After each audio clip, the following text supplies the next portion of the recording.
This is Andy Purewal for Boxing Social in association with Betfred, and I'm joined by Barry Jones, my long-lost granddad. Barry, how are you doing? Do you know what? Before I would have been, what's he talking about? But no, I've acknowledged and I've understood now that I am relatively an old man, of course. So yeah.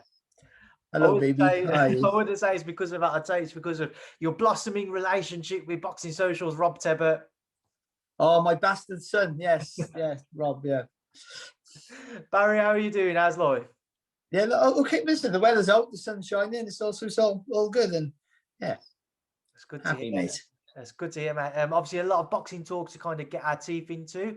Let's start off with this past weekend. A fellow countryman of yours, Liam Williams, falling short in his bid to become the WBO World Middleweight Champion. What were your thoughts on his defeat to Demetrius Andrade? First of all, as a Welshman, I was proud of his performance. I mean, proud of it, not proud of his performance. I think he can box better. Look, if he was, I was proud of his effort. You couldn't fault the effort. It was 110%. He went for it the best that he could on that night. I think he went in a little bit. I wouldn't say he froze in the first round or two, but no, he went up.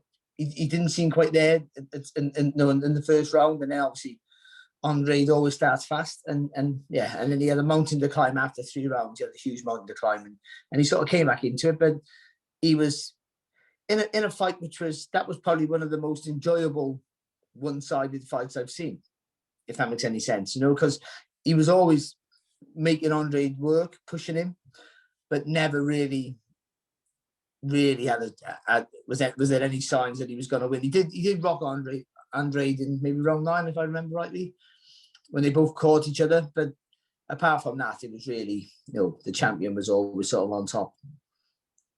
What do you think Liam needed to do, or what should he have changed up to have more success during the fight? More head movement, I think, and I think he went up a little bit too in one lot in straight lines, and I think that's a problem. But it's easy said and done. I think with Andrade, he's a southpaw for a start, which is a nightmare to establish his jab, and then for everyone, especially Liam, he likes to hit you with the jab first. That's set. He gets his distance. You get your distance and your judgment of distance with a solid left hand.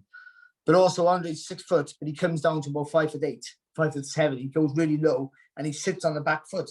So it's hard to be accurate with your punching down, and because he's so far away, but he has such long arms, he can hit you. So you're out of reach for yourself, but you're in his range. So it's hard. We always say quicken the feet. You got to get there quicker, which he needed to. But it's difficult to do. I just think he was up against a guy who was better than him, which, not right now. You won't accept that now, but in years to come, you'll be happy. Not happy. He'll be more accepting of the fact that he lost to a guy who was just better than him. And that's just one of those things. I'm not saying Liam can't win a world title again. Maybe he can, maybe he can't. At world level, it's always a gamble, of course. But he came up with a guy stylistically and everything else who was just a bit too much for him. That was all. And that's fine. Listen, you don't want to get beat by someone you think you could genuinely beat. They're the defeats that are hard to take. The ones where you just go, looking back, I can't really think how I would have beat him. At my very best, his very best, I couldn't really see it. Then you can accept the loss as long as you went out on your shield, which Liam most certainly did. For Liam next, Barry, what do you see being kind of the next route for him to get back onto the world scene? I saw a few people mention Chris Eubank Jr.'s name. Would that be a fight that you think would be an interesting one for you? It would, but it'll never happen because Liam's still not a big enough name for Chris, for the money he'll want. That's the thing. I think the fight is a good fight, and it's an interesting fight, and it's a relatively even fight as well on paper, you'd feel, but Eubank would probably be a slight favourite. But the money that the Eubank will demand would mean that the money that Liam would get would be massively reduced. And I don't know whether he would take that now, because he'll think that he's not a big enough name for, and too much of a risk, I think, for Eubank. For me, I think what was obvious in that fight with Andrade was Liam missed that European level. I know he boxed Liam Smith twice, which obviously was world level, the weight below, but he looked so fantastic at domestic level, blasting through everybody at middleweight, that everyone got carried away, and he bypassed that European level. I know he boxed Fox, which was a great win, and it was a good win. But he didn't give Fox a chance to even get in the fight. But he needed that European Championship type fight just to make sure that the quality he was producing at British level could transfer up the classes. Because you get punchers, you get people who turn pro who are punchers as amateurs. Even I stop people as an amateur. There you go, and I couldn't punch a hole through a wet paper of tissue. So that's just shows that as you step up in levels, those things you were good at one level don't transfer at a higher level, and I think that's maybe what it was for there. So I think if you live at that European, I'd like to see him go back down to European level where he can be successful and get that more experience. But he won't, because once you box it for the world title, that's where you want to stay. And so you want to stay around that mix, and I think but it's a hard division, which, to be honest, right now, every division's pretty much hard. So yeah, I don't see him beating. I'd love him to. I'd want him to. I don't know Liam personally, but you got to be biased to your countrymen slightly when you're not commentating. And I want to see him win a world title. I want to see a Welshman win a world title. Of course I do, but I don't see him beating any of the champions. Murata would probably be the weakest link out of the lot. If he is genuine champion, I'm confused with the WBA. But Charlo and Golovkin, and on Andrade, I don't see it, unfortunately. I mean, in Demetrius's case, Barry, that's the fight which certainly kind of introduced him to the UK boxing fans, and he gained a lot of respect for his performance, and he was a very good one on his behalf. How do you think he would fare against one of the other champions, Charlo and Golovkin, named mainly? I don't think he beats either one of them, and I don't say he hasn't got the ability to beat them, but just the way he fights, he fights for a minute of a round. He takes too many. He disappears in rounds, massive gaps in rounds, and I don't know whether that's down to. It looks like his confidence in his fitness. Now that's usually to do with weight, because he's massive for the weight. His shoulders are out here. He's 6 foot. You think he could be a super middleweight or beyond. But if it's not weight, then it's a habit that he's had when he was a light middleweight, a super welterweight, and he was struggling for weight, and he learned to take those gaps and take those rests to make sure that he was being effective when he wasn't taking the rests. So he does some quality work, but his engine runs down. His tank empties pretty quick, and I think.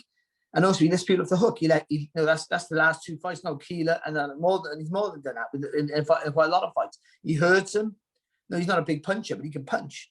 Most definitely, he's proved that. He's putting people down who can take a shot.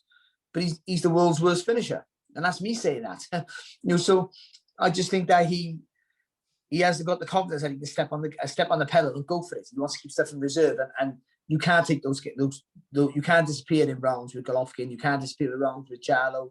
And you can't, if you were to hurt them by any luck, you couldn't let him off the hook. And that's why, right now, the way he fights, I wouldn't favour him against either one. Doesn't mean he's not talented. He's immensely talented. I think he proved that against Leo Williams on Saturday. But yeah, his work ethic is not great enough to beat those guys. Beneath world level, Barry, there's a very interesting domestic clash on Saturday night coming. Denzel Bentley versus Felix Cash. What do you make of it? It's a fantastic fight. I'm all for. I've been really surprised by Bentley, and I think he's one of those guys who you might never quite favour against people, and he's always going to beat them. He's one of those. But I always go back to experience, and because they haven't had the wealth of experience as pros, though I think Cash has had slightly more possibly, then it's the amateur experience, and Cash has that more for me, and I slightly favour him. But I think it's a coming out party for either one. That's that, and it's a great fight. Not the fact that they're from different camps and that's been made. That should never really be an issue, but it always is. But the fact that they're both at the stage of their careers where they can easily avoid each other, and in this day and age, no one would complain at all. But they both want to go the right route, and you commend them for that. And I don't think a loss, unless it's devastating, unless you get exposed, like a totally outboxed, like schooled, or you've shown you can't take a punch, which neither one has shown that so far, then even a loss doesn't really hurt you. Yeah. But I slightly favour Cash, but again, I wouldn't put my house on it. That's for sure. And Barry, just moving into next weekend, we see an interesting heavyweight dust-up between Dereck Chisora and Joseph Parker. Again, how do you expect it to play out, Barry? I don't like. I can't believe Chisora's still going. I literally can't. I used to say about I said this years ago, and I had Dereck Chisora in mind, and I said the heavyweight division is different to any other because you can recycle a heavyweight until his legs fall off, and I mean literally until his legs fall off. And Dereck's just the epitome of that. He literally, he was finished 6 years ago. When did I can't remember the date now. When I commented on the fight where Fury boxed southpaw and stopped him. He boxed the wrong way. He turned a different style. He went from orthodox to southpaw the whole fight and stopped him. That was before Fury was at the world level. Let's not forget. So that pretty much should have ended any sort of aspirations or hopes that Chisora had. So you have to commend him for his determination and will to want to keep going. And he's tough, but he's limited. But I don't think Parker's great either. I worry about Parker. It's not. I think he's technically okay, and his jab is decent, so that should be enough to beat Chisora. It should be, and I'm not saying you haven't got bottle, but he doesn't seem to have that fire, Parker. That way, if you can put him under pressure, that I'm not saying he would give in, but he will be left wanting. Like he's not willing to. He'd rather hold on and fight back, and I think that gives Chisora a chance. But you'd have to go. You've got to go with Parker because I can't see how Chisora. I can't think of Chisora's last good win. He's had some good performances, but there's always good performances. They're always in losing efforts, and even the Usyk fight, he got loads of credit for that. But he was comprehensively, I thought, outboxed. So we think if Parker can't box like that, but I think if he can use that, keep that solid jab and keep his shape, Parker, and not get in those rounds where he's going to have a bit of trouble later on when Chisora comes on strong, then I think he can probably go home in an uncomfortable but a wide decision. What do you make of each team's training dynamic? Joseph Parker linking up with Andy Lee and Dereck Chisora with Buddy McGirt. I don't see like Buddy McGirt's a fantastic trainer, but I don't see how he helps Chisora.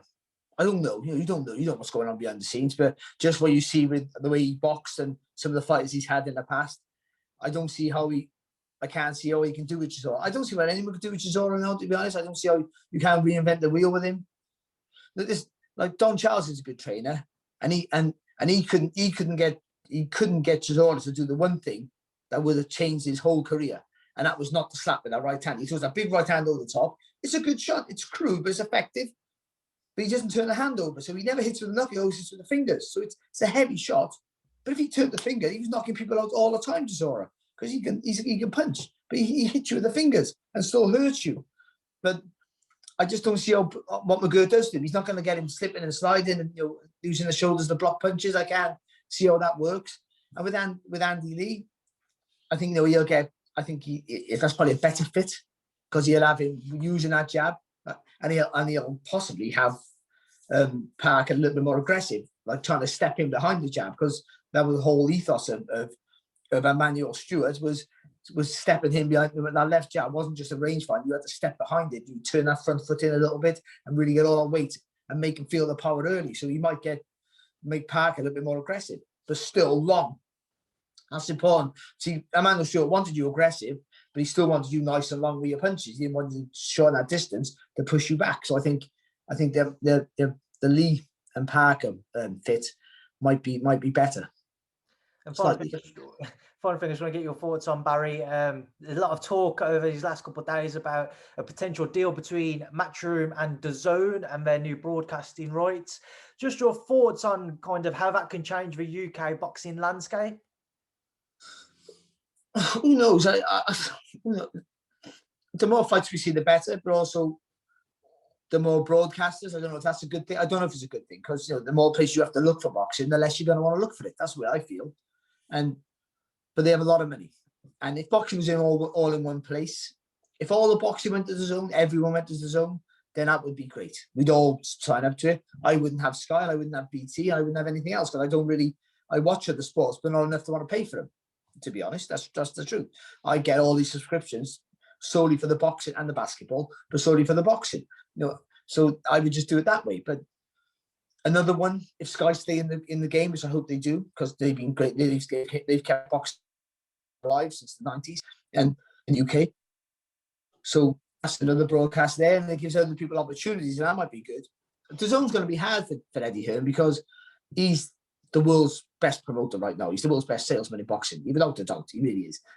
But that's he won't. This is for the first time. He won't have that Sky Sports News machine to drive him, and so it's going to be different. It's going to be like a Box Nation with much more money, of course, and he'll see the difference because he'll be advertising in his own domain. I know he has a massive social media following, and that's a huge help.